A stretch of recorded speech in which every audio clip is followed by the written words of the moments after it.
So here I am at the Hall of Fame at Alice Springs. It's a day after the induction into the Hall of Fame, and I'm here with one of the inductees, whose name is Garry Williams, but he's better known as Rover. Rover, how are you? Good, thanks. Good, mate, and I'm also joined by his reluctant daughter, Hannah, and she's here for a very important reason, which we'll come to. So, Rover, congratulations, mate. You were inducted into the Hall of Fame last night. Thank you very much for that. Mate, give us a little bit of your background before we talk about the night itself.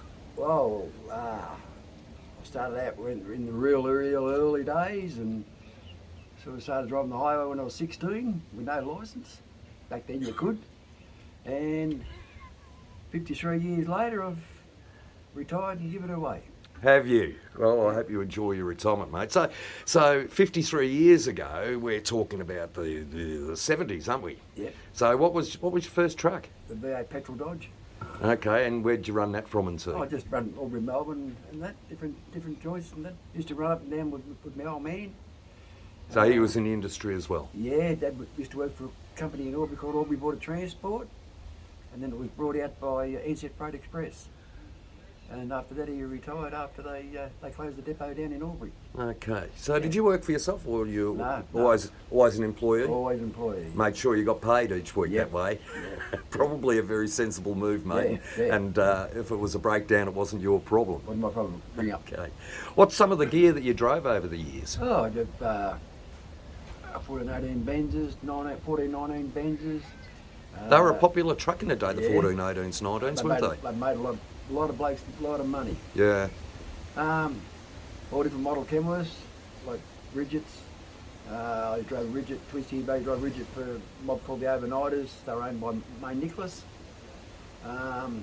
Worked for a good bloke down at Nagambie called Paul Finnegan for a while.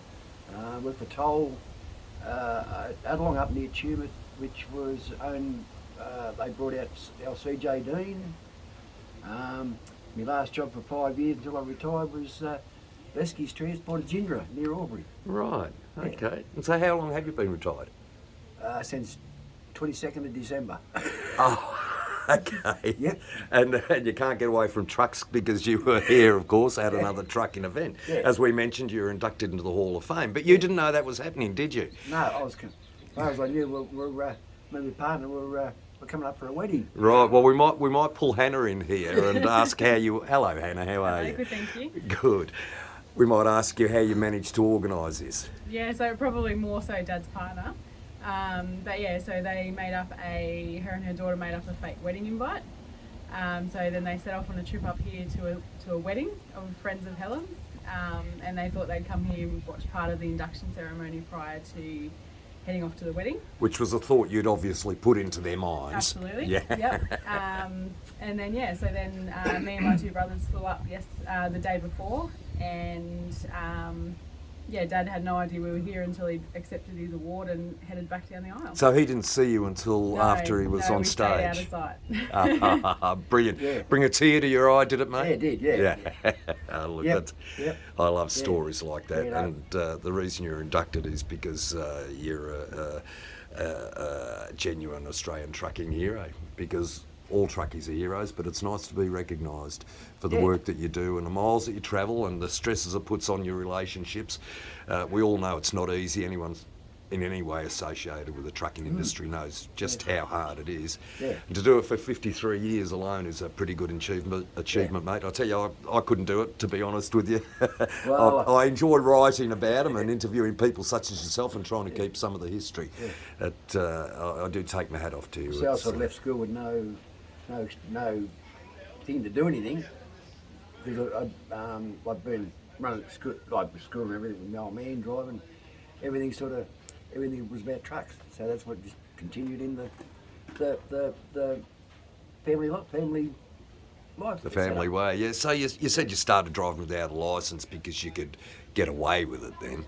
So how long did you do that before you got your licence? And then I got my car licence.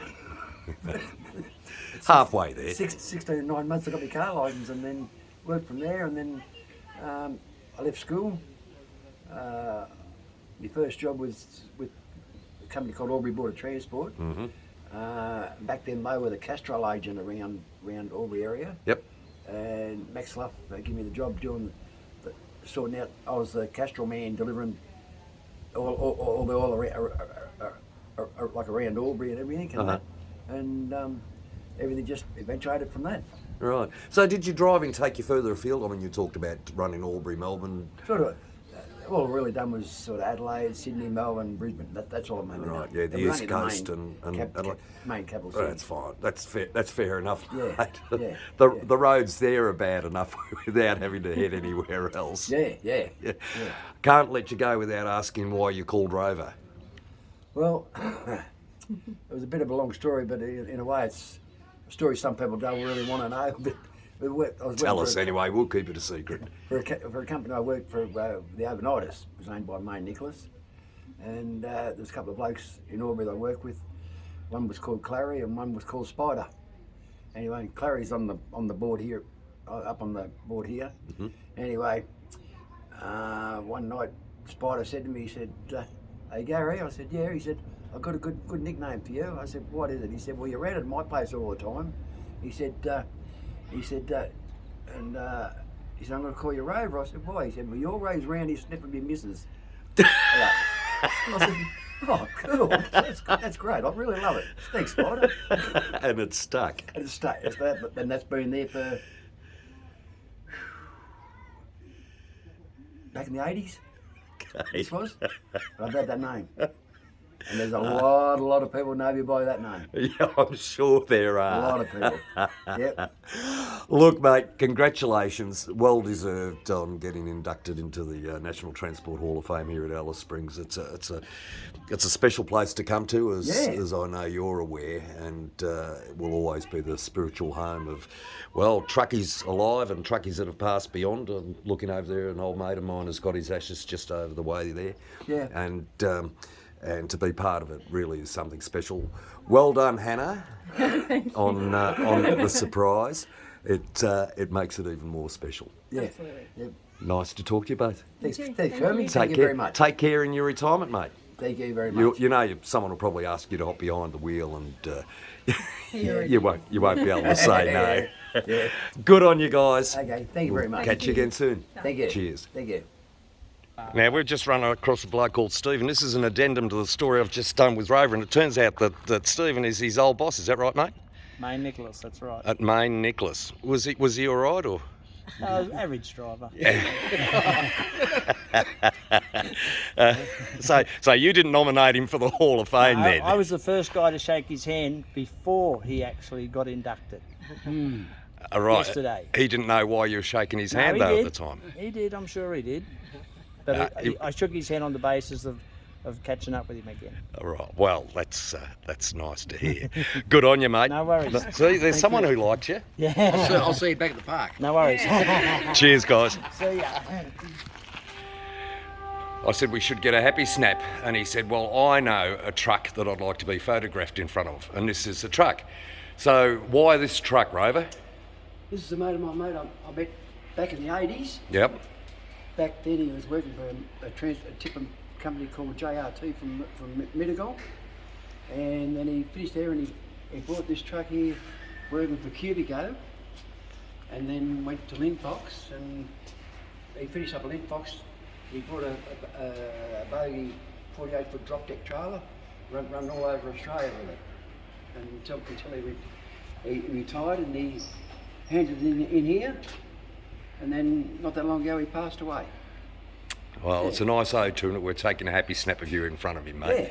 Yeah. Good on you. Yeah. Let's get ahead and do that shot.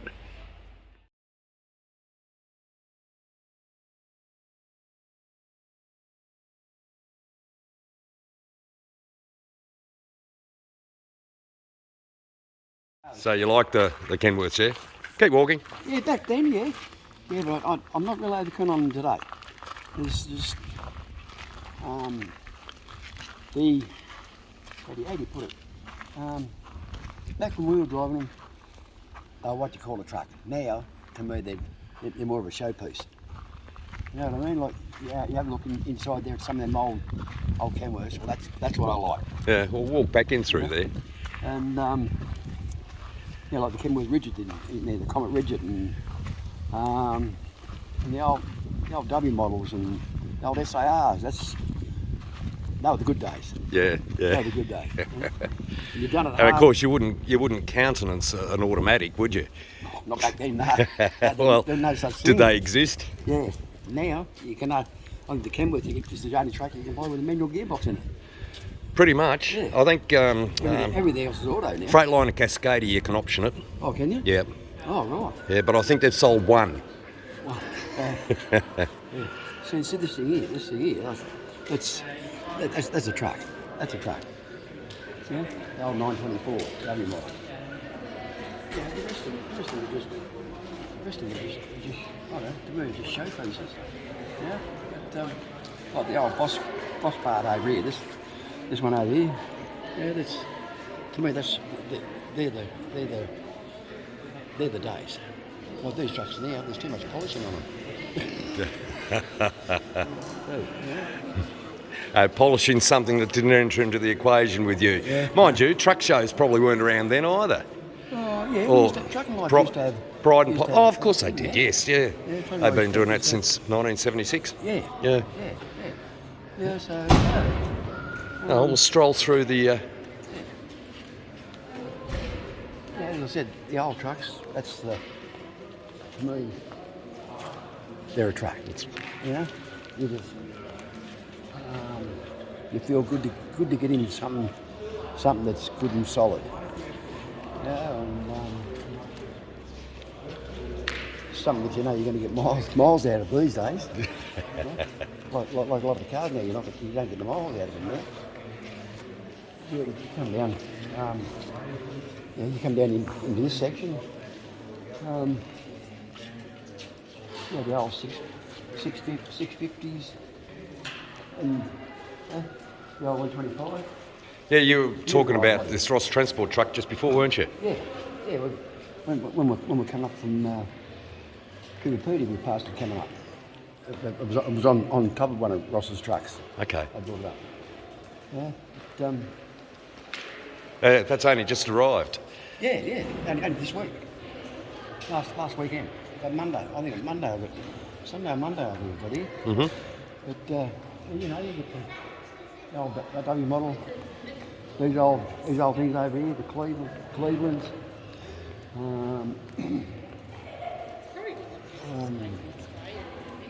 Now you're getting into, to me, now you're getting into a good truck. Yeah, these are the gear that we still love driving. This is so your history's intertwined with these type of trucks. Yeah, the old SAR. Pardon And me. that, I used to drive a Volvo for toll that colour, and at that stage they were changing over to the new colour. Yep. And that, and I used to drive on the F16 550 Volvo in it, and then I got one of the new ones with the 540, and that. It was once I got the 540, it was a completely different truck too. I wouldn't. I like the old Volvo. Yeah, but when you start walking back this way and you walk in like this, the K100, and you can walk in the old SAR. That's history. That's history on its own. Yeah. Yeah. So now we've got part two of the addendum here, folks. It's called Roving with Rover. Yeah. So I had a few mates of mine with SARs with the KT450s in them. They used to run Melbourne, Perth, and Melbourne, Adelaide. Right. And they lived out at Wongdong. Mm-hmm. Dual law transport. They had SARs with the KT450s in them.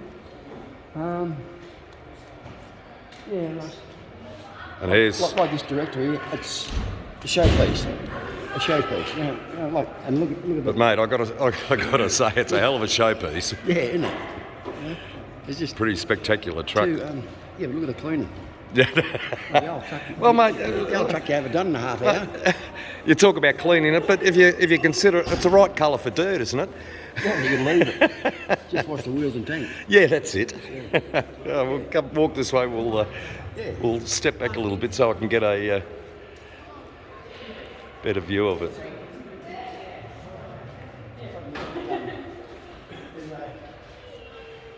I think it's in another part there.